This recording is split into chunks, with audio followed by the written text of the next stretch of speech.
نحمده ونستعينه ونستغفره ونؤمن به ونتوكل عليه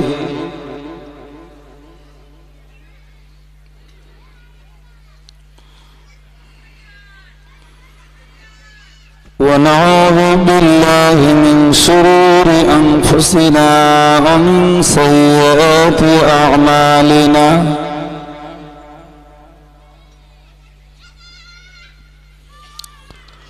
من يهده الله فلا مضل له ومن يضلله فلا هادي له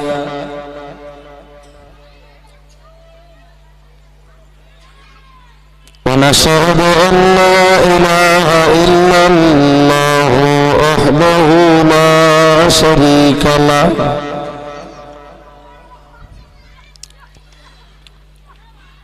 ونشهد أن سيدنا ونبينا وحبيبنا ومولانا محمدا صلى الله عليه وسلم صلى الله عليه وسلم عبده ورسوله الذي أرسله بالحق بشيرا ونذيرا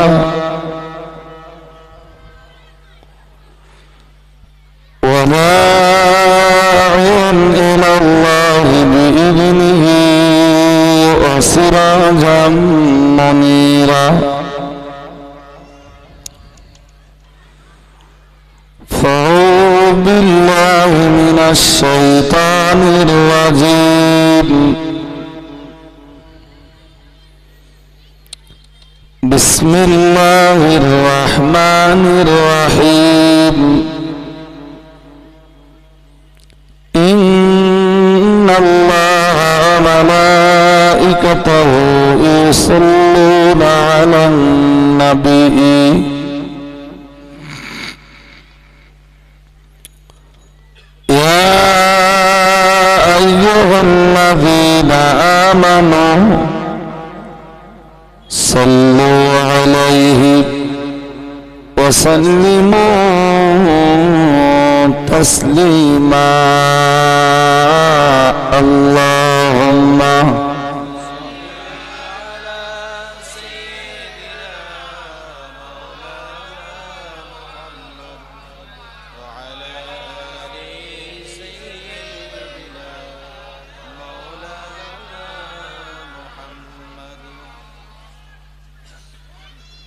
محمد بشر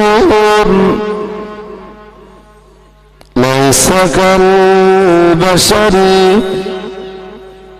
يقوت حجر ليس كالحجر الله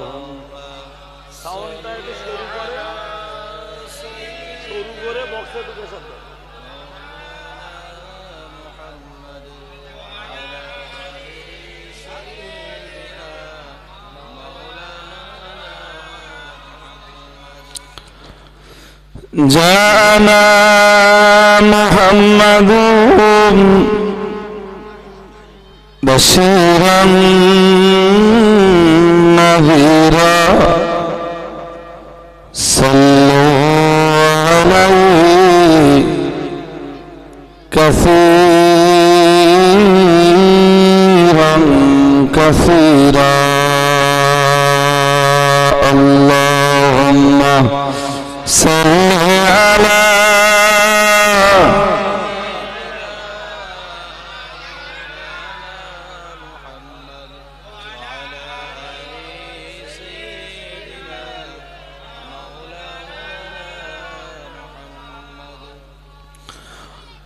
نبينا محمد رسولنا محمد حبيبنا محمد شفيعنا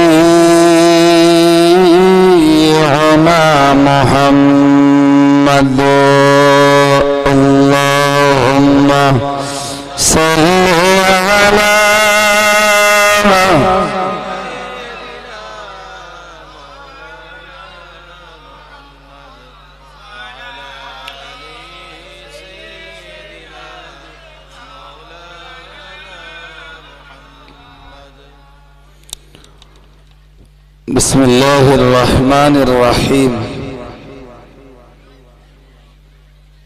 قد أفلح من تزكى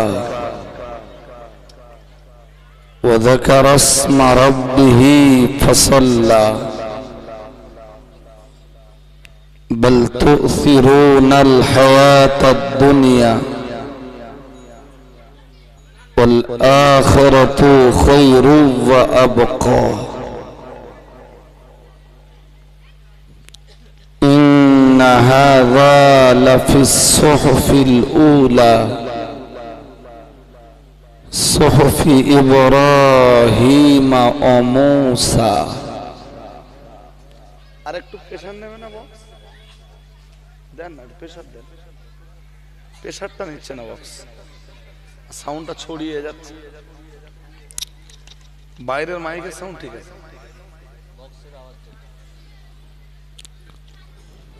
আজকের মজলিসের নির্বাচিত সভাপতি সাহেব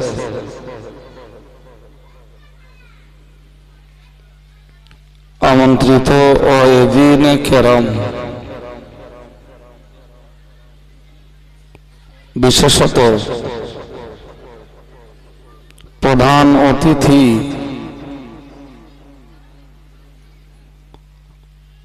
বর্তমান সময়ের বঙ্গশ্রেষ্ঠ আলেমে দ্বীন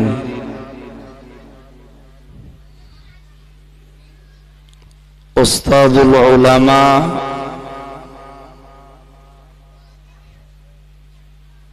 সর্বজন শ্রদ্ধেয় মুফতি সাহেব হুজুর কেবলা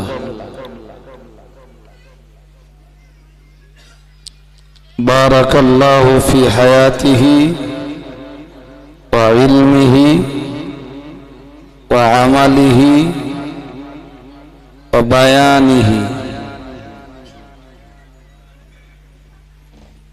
অন্যান্য উলামায়ে কেরাম হুফাজে কেরাম ও হুজ্জাজে ইযাম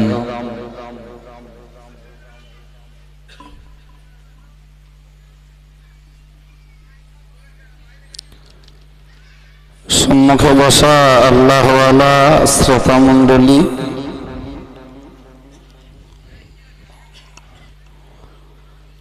সম্মানিত পর্দানাসিনা ধার্মিকা মমতাময়ী আল্লাহওয়ালি মায়েরা,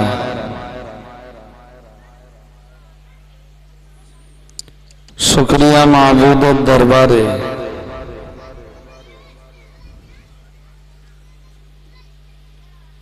যিনি আজকের মজলিসে আমাদের সকলকে হাজির করেছেন। সকলে বলুন আলহামদুলিল্লাহ। প্রিয় রাসূলের শানে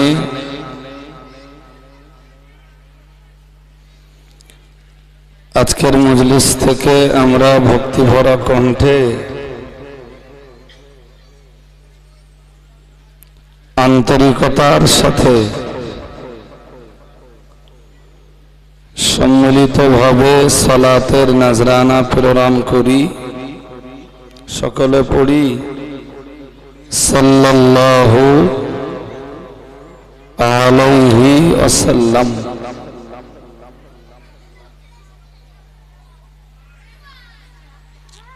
ভাই, যারা মজলিসে বসেছেন আর একটু সংগঠিত হয়ে বসলে মজলিসটা ভালো দেখাতো।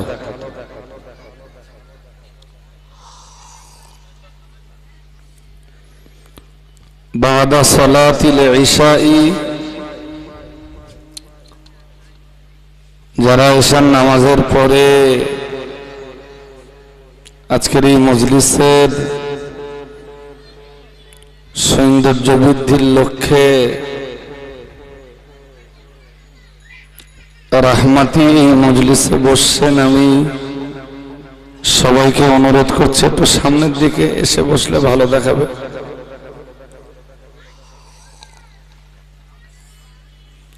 সামনের জায়গাটা একটু কভার করুন।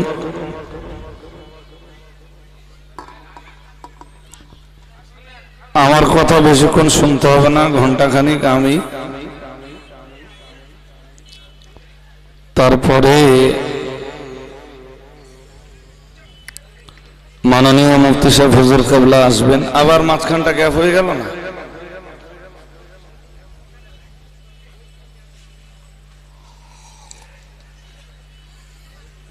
মাঝখানটা আবার গ্যাপ হয়ে গেল, গ্যাপটা রাখবেন না।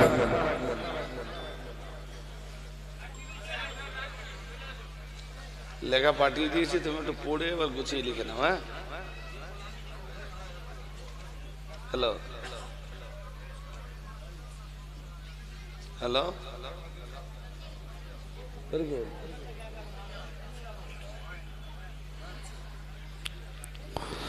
মোটামুটি হয়েছে। এবারে চতুর্দিকেরই চিল্লাচিল্লি, চেঁচামেচি, হই হুল্লোড়, গোলযোগ, এগুলো একটু বন্ধ হওয়া দরকার।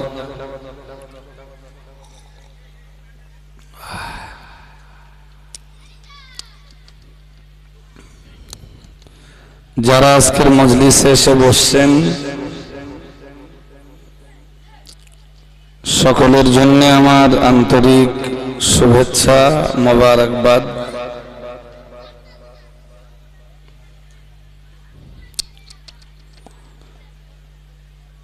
সকলের জন্য হায়াতে তৈয়বার কামনা, সেহাতে কুল্লিয়ার প্রার্থনা। আল্লাহ পাক কবুল করে নেন, বলুন আমিন। আর একটু আওয়াজ দিয়ে বলেন আমিন।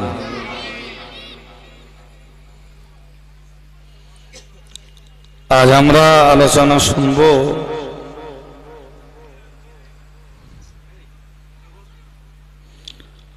কোরআনুল কারীমের 30 পারায় একটা সূরা আছে,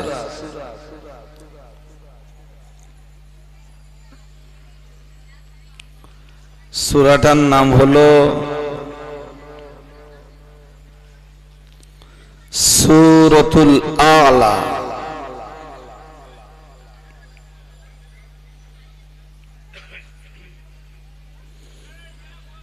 আপনাদের একটু মনটাকে এখন স্থির করতে হবে, সাইডের আওয়াজ পুরো বন্ধ হতে হবে এবং উইথ ডিপ অ্যাটেনশন, খুব গাঢ় মনোযোগ সহ কথাগুলো শুনতে হবে।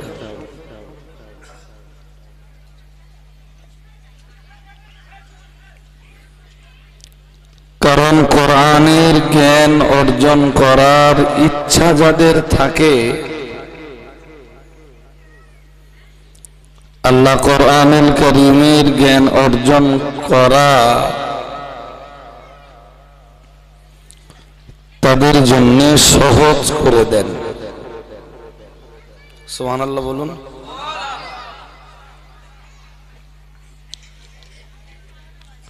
কিসসা কাহিনী শোনা যাদের অভ্যাস, জীবনী ইতিহাস শোনা যাদের অভ্যাস, সহজে তারা কোরআন বুঝবে না। একটু যদি চেষ্টা করেন,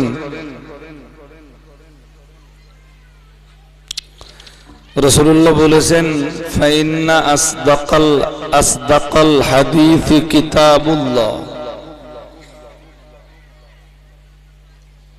সর্বাপেক্ষা সত্য কথা হলো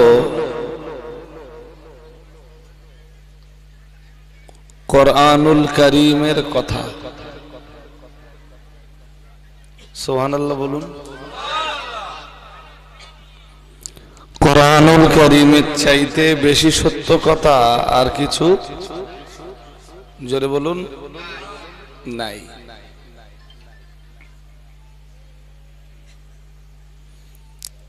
ধরুন আমি ফর এক্সাম্পল যদি আমি খাজা আজমিরি সঞ্জারি হুজুরের জীবনী বলি,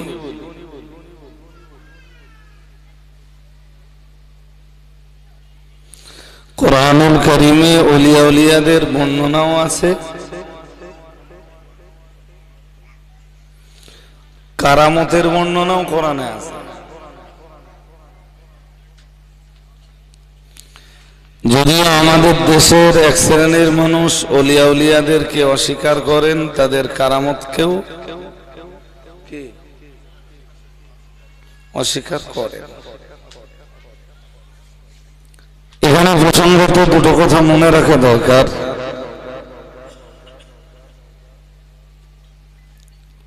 কোরআনুল কারীমে আল্লাহ রাব্বুল আলামিন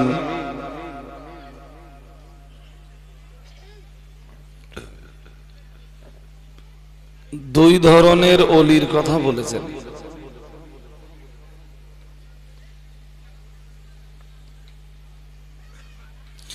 সূরা নিসার ভিতরে আল্লাহ এক ওলির কথা বলেছেন, আউলিয়া উস শাইতান। তারাও ওলি, তারাও আউলিয়া।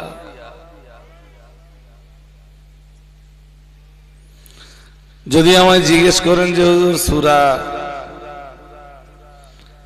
নিসার ভিতরে এটা আবার কোথায় আছে, আমি আপনাকে কনসেপশন, ধারণা, আইডিয়া এটা দিতে পারবো বলে বিশ্বাস করি। সূরা নিসার ৭৬ নম্বর আয়াতটা পড়ে দেখবেন।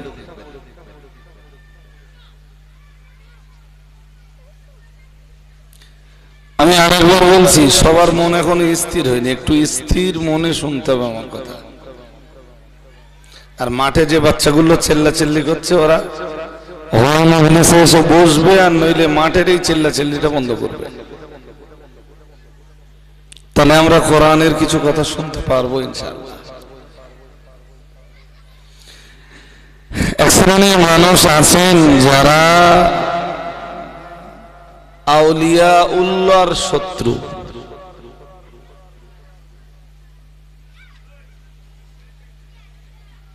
খুব মন দিয়ে শুনতে হবে। পৃথিবীতে খালিস খাঁটি ওলিয়া উলিয়া যারা আছেন তাদের শত্রু।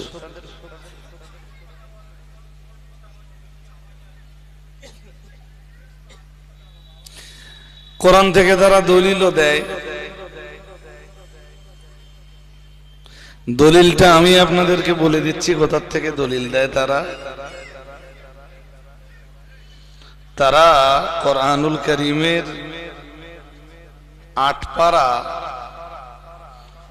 সূরা আরাফের ৩ নম্বর আয়াত থেকে তারা দলিল পেশ করে।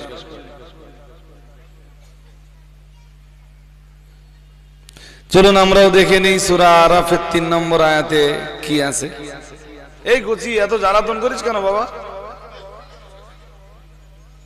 ব্যাস ব্যাস, আপনার আর কিছু বললে হবে না, যেটা বলার আমি বলেছি। তো মজলিসটা খুব সুন্দর মজলিস, এবং আমার কথা, আমার বক্তব্যের ভাব ভাষা, ল্যাঙ্গুয়েজ, বডি ল্যাঙ্গুয়েজ আশা করছি সবই বুঝবেন আপনারা। চলুন আমরা দেখে নিই, যারা ওলিয়া উলিয়া মোটেই মানে না, তাদের যত দলিল আছে তাদের একটা দলিল হলো কোরআনুল কারীমের সূরা আরাফের ৩ নম্বর আয়াত। আপনি একদম পিছনে না বসে একটু কাছে এসে বসে, একটু বেয়াদবি লাগছে আমার। হ্যাঁ, খুব ভালো হয়। আলেম হাফেজ মানুষদেরকে পিছনে বসিয়ে রাখলে আবার নিজের একটু খারাপ লাগে। ৩ নম্বর আয়াতে সূরা আরাফে কি আছে এটা একটু দেখে নেন আপনারা, মুখস্থ করতে হবে। বলো, এই মজলিস থেকে কোরআনের একটা আয়াতের জ্ঞান জোগাড় করে যদি বাড়ি যেতে পারেন, আপনি জ্ঞানার। সারা রাত ঘটনা শুনে বাড়ি যাবেন, আপনি জ্ঞানার না। কি আছে ৩ নম্বর আয়াতে? ইত্তাবিউ মা উনজিলা ইলাইকুম মির রাব্বিকুম ওয়া লা তাত্তাবিউ মিন দুনিহি আউলিয়া। কিছু না বুঝলেও ফার্স্ট টাইম আপনাকে বুঝতে হবে যে আয়াতের ভিতরে আউলিয়া শব্দটা আছে। আর আউলিয়া শব্দটা হলো অলি শব্দের বহু বচন। এক বচন বহু বচন বোঝেন তো নাকি? আরে হ্যাঁ না একটু জোর করে বলতে হবে, বোঝেন তো? বোঝেন। তাহলে আয়াতে আউলিয়া শব্দ আছে, আর আউলিয়া শব্দটা অলি শব্দের বহু বচন। এক বচনে অলি, বহু বচনে আউলিয়া। চলুন অর্থটা বুঝে নেই। বাড়ি গিয়ে কোরআন খুলে বা গুগলে সার্চ করে, গুগলে সূরা আরাফ আয়াত নাম্বার 3 লিখবেন, দেখবেন আয়াতটা দেখাচ্ছে আপনাকে। এবং বাংলা যে ট্রান্সলেশন বা অনুবাদ সেটাও আপনারা দেখাবে, একটু দেখে নেবেন। ইত্তাবিউ মা উনজিলা ইলাইকুম মির রাব্বিকুম, মহান আল্লাহ জানিয়েছেন ইত্তাবিউ, তোমরা অনুসরণ করো, তোমরা সবাই অনুসরণ করো। আমরা কেন বললাম আল্লাহ আমরা সবাই কি অনুসরণ করব?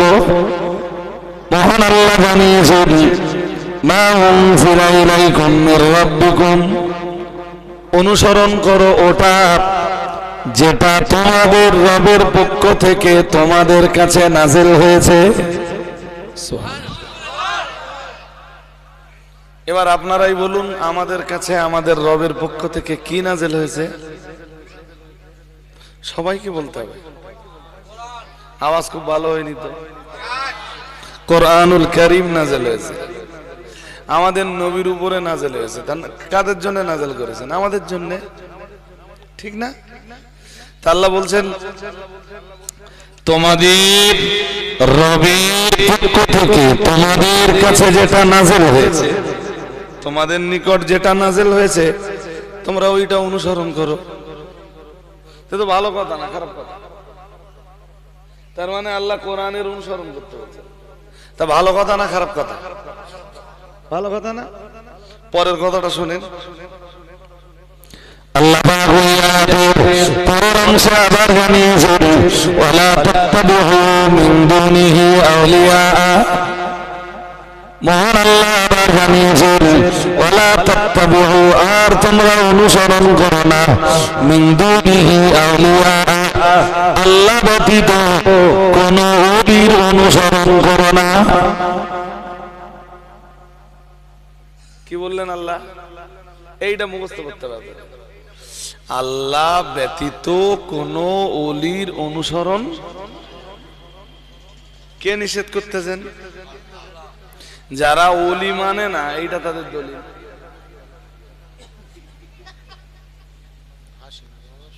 আমার কথা বুঝতেছেন না নাকি? না অসুবিধা হচ্ছে? কালকে আবার বলবেন, বলবেন না তো ভুল গেছে। রজব আলী সাহেব বলে গেছে খবরদার উলিয়া উলিয়া মেনো না, কোরআন থেকে দলিল দিয়ে গেছে। আয়াত আয়াতের জায়গায় ঠিকই আছে,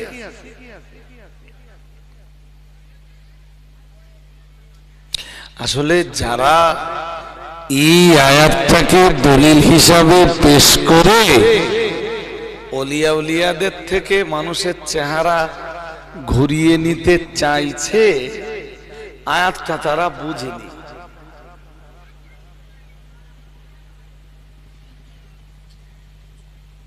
আপনি বলুন এই আয়াত আমি ভালো বুঝবো না কোরআনের ব্যাখ্যা লিখতে যেয়ে যারা হাজার হাজার পৃষ্ঠা কিতাব লিখেছেন তারা ভালো বুঝবে? আমি বোঝাতে পারি। কোরআন নাযিল হয়েছে তো 1460 বছর পেরিয়ে গেছে, 1460-70 কত, আপনি কম বেশি 1500 বছর ধরে 1500 বছর হয়েছে। এই 1500 বছরে পৃথিবীতে আল্লাহর আকাশের নিচে জমিনের উপরে কোরআনের অগণিত ভাষ্যকারের জন্ম হয়েছে। কোরআনের ব্যাখ্যাকার যারা কোরআন ব্যাখ্যা করতে গিয়ে নিজেদের দেহের রক্তকে পানি করে দিয়েছেন।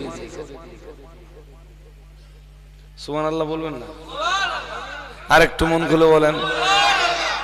বলুন আপনি এই আয়াতের ব্যাখ্যা আপনি কোন মুফাসসির থেকে নেবেন আমার কাছে? সূরা আরাফের 3 নম্বর আয়াত তো, কোন মুফাসসিরের কাছ থেকে আপনি এই আয়াতের ব্যাখ্যা নেবেন? অল ওয়ার্ল্ডের এই ছেলেরা মাঝে মাঝে উঠে যাচ্ছে কেন ভাই? সমস্যা কি? হ্যাঁ রাখছি, এক্ষুনি বসলি ভাই, তুই এর মধ্যে উঠে চলে যাচ্ছিস মানে বুঝলুম না তো। এক্ষুনি পেশাব পেয়েছে, জায়গা আপনারা মন লাগিয়ে চলে।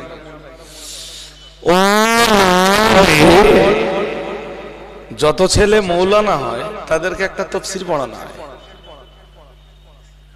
মৌলানা হতে গেলে যে যে তাফসীর পড়ানো হয় তার ভিতরের একটা তাফসীর হলো তাফসীরে বা তাফসীরু জালালাইন।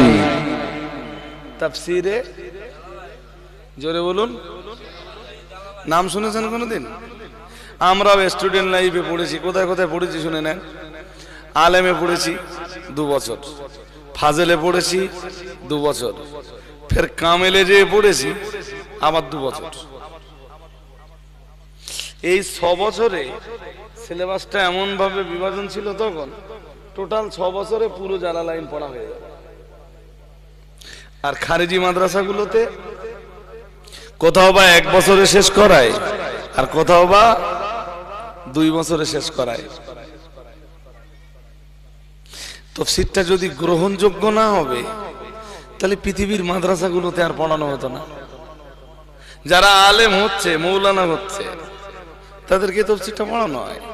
ওই তাফসীরের সূরা আরাফের 3 নম্বর আয়াতে যে আউলিয়া শব্দ আসতেছে, আল্লাহ যে বলতেছেন আল্লাহ ব্যতীত অন্য কোন আউলিয়ার অনুসরণ তোমরা করো না, ওর ব্যাখ্যায় কি লিখছে জানেন? সাহেবে জালালাইন এই আয়াতের তাফসীরে লিখছেন আই তুতিউনাহুম ফি মাসিয়াতিহি তাআলা। অর্থাৎ পৃথিবীর আল্লাহর বিরোধী কোন রাস্তায় তোমাদেরকে ডাক দেয়, তাহলে তুমি আনুগত্য করো না। আমি বোঝাতে পারি ইসলাম বিরোধী, আল্লাহ বিরোধী, শরিয়াত বিরোধী, কোরআন বিরোধী কোন রাস্তায় কেউ যদি তোমাদেরকে আহ্বান জানায়, তখন তোমরা ওই ওলির অনুসরণ। আমি কি বোঝাতে পারছি? এবার আরো ভালো বুঝে যাবেন।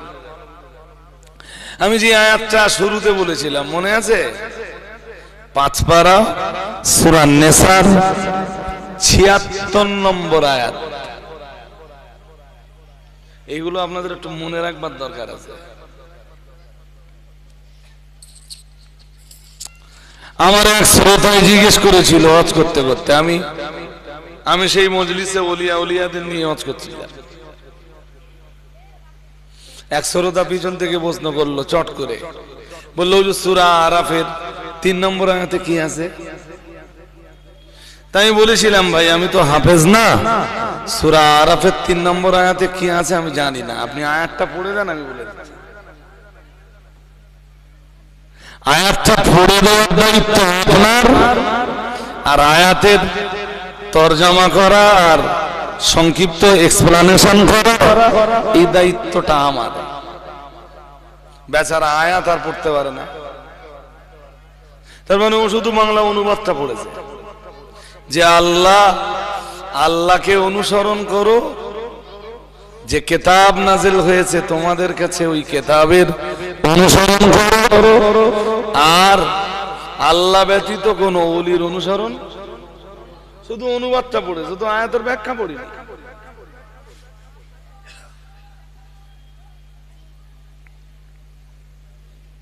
পৃথিবীর কেউ যদি, আমি যদি আপনাকে পাপের দিকে ডাকে আপনি যাবেন? জোর করে বলে না। আমি যতক্ষণ কোরআন দিয়ে বলবো, হাদিস দিয়ে বলবো, এবং কোরআন হাদিস দিয়ে আপনাকে সহি মেসেজটা যখন দেব, বিশুদ্ধ বার্তাটা যখন দেব, তখন তো আপনি আমার বার্তাটা নেবেন। আরে হ্যাঁ না বলে না। যারা গান শোনা যায় বলে, কি শোনা আমি বোঝাতে পারছি না হয়তো। এখনো আমাদের দেশে কিছু মৌলবী আছে যারা বলে বেড়ায় গান শোনা যায়। এই জায়গাটা কি হচ্ছে ছোট ভাই? এই যে ওই ভাইটা, ওর মন এখনো স্থির হয়নি। এই যে ভাইটা, ছোট ভাই কি সমস্যা? হয় মনোযোগ দিয়ে শুনতে হবে, নইলে এই বস্তার ভিতরে পচা আলুর মতো থেকে গেলে না, ভালো আলুগুলো পচা আলুর রসে পচে যাবে। কথা কি বোঝাতে পেরেছি আমি এক কথায়? একটা বস্তার ভিতরে যদি একটা পচা আলু থাকে, অতগুলো আলুতে মিলে পচা আলুটারে কি ভালো করতে পারে? জোর করে বলে না। বরং পচা আলুর রসে কি হয়? ভালোটা। বন্ধু মজলিসে বসেছো ভাই, পচা আলুর ভূমিকা পালন করো না, নিষেধ করে দিচ্ছি। ওরা আমার এই কথা বুঝবে না, ওরা এসে একটু কেসা কাহিনী, ঘটনা, জীবনী, ইতিহাস শুনে বাড়ি যাবে। আর আমি বারবার বাইরে মন দিতে গেলে না, আমি যে কথা গুছিয়ে বুঝিয়ে বলছিলাম, এই কথাগুলো আমার আর স্মরণে থাকবে না। আপনি জানেন পশ্চিমবঙ্গে এখনো এমন মৌলানা আছে গান শোনা জায়েজ বলে ফতোয়া দেয়।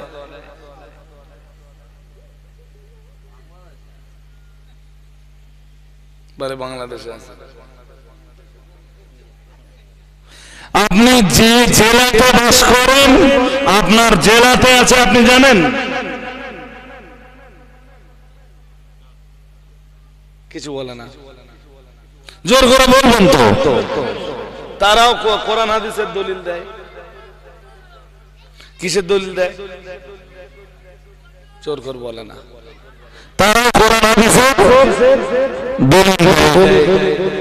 এই জন্য বেশ কয়েক বছর আগে আমার খুব ভালো মনে পড়ে, এখান থেকে বোধহয় 5-7 বছর আগে হবে, আমি যোক্তাবেলা একবার এসেছিলাম, এসে ওয়াজ করেছিলাম যে আমরা কোরআন হাদিসের সেই ব্যাখ্যাটা নিব যে ব্যাখ্যাটা একদিন এই পৃথিবীতে, এই বিশ্বের দরবারে দাঁড়িয়ে দিয়েছিলেন হযরত ইমামে আযম আবু হানিফা রাহমাতুল্লাহ আলাইহি। আমি সেদিন বলেছিলাম আমরা কোরআন হাদিসের সেই ব্যাখ্যাটা নেব যে ব্যাখ্যাটা দিয়েছিলেন রাসূলের সাহাবী হযরত আব্দুল্লাহ ইবনে আব্বাস। কোরআনের যে ব্যাখ্যা দিয়েছিলেন হযরত আব্দুল্লাহ ইবনে আব্বাস রাদিয়াল্লাহু তাআলা আনহু, হাদিসের যে ব্যাখ্যা দিয়েছিলেন হযরত আব্দুল্লাহ ইবনে মাসউদ রাদিয়াল্লাহু তাআলা আনহু, হাদিসের যে ব্যাখ্যা দিয়েছিলেন হযরত আয়েশা সিদ্দিকা রাদিয়াল্লাহু তাআলা আনহা, আমরা সেই ব্যাখ্যাটাই নেব যে ব্যাখ্যাটা বিশ্বের দরবারে দাঁড়িয়ে একদিন দিয়েছিলেন হযরত ইমামে আযম আবু হানিফা রাহমাতুল্লাহ আলাইহি। আমরা কোরআন হাদিসের সেই ব্যাখ্যাটাই নেব যে ব্যাখ্যাটা বাংলার মাটিতে দাঁড়িয়ে একদিন দিয়েছিলেন ফুরফুরা শরীফের মুজাদ্দিদুল জামান কুতুবুল আলাম আমিরুশ শরিয়াত রাহমাতুল্লাহ আলাইহি। কোরআন হাদিস তো যে যখন বলে সে তখন তো কোরআন হাদিস দিয়ে বলে, তাহলে তো আপনার সব গুলিয়ে যাবে। আজকে সকাল